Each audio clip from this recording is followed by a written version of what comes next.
तर व्यावसायिक लोक पडतील. आता आपल्या इथे एक डॉक्टर झाले गोसावे साहेब,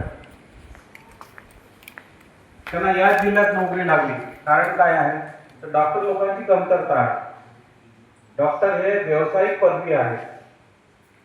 तर व्यावसायिक पदवीकडे वळणं फार आवश्यक आहे.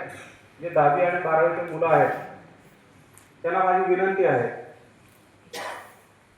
कुठल्याही शॉर्टकटचा वापर करायचा नाही. विद्यार्थी दशा ही तुम्हाला आयुष्यामध्ये एकदाच मिळते.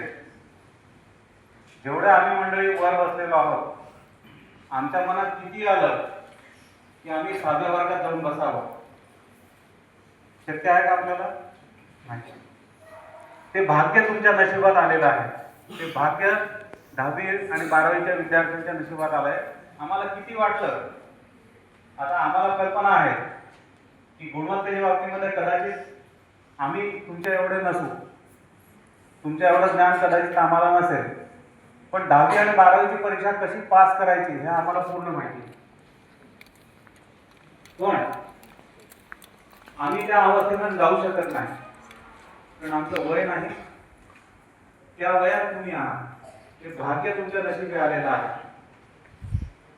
म्हणून तुम्ही जास्त कष्ट घेणं आवश्यक आहे. शॉर्टकट वापरू नका मित्रांनो. आयुष्यामध्ये प्रगती करायची असेल तर शॉर्टकटचा वापर होत नाही. आपल्याला कल्पना आहे की जो चांगला भाषण करतो, चांगला दिसतो, तो कदाचित एका क्षणापुरता संपून जाईल, सर्वांच्या नजरेमध्ये भरेल. पण दीर्घ काळामध्ये मात्र ज्याच्याकडे गुणवत्ता आहे, जो मेहनती आहे, भले तो दिसायला चांगला नसेल, बोलता चांगला येत नसेल, पण टिकून राहतो तोच ज्याच्याकडे गुणवत्ता आहे. आपण सुरुवातीला प्रार्थना म्हणली, त्याचा अर्थ कोणी मला सांगेल का?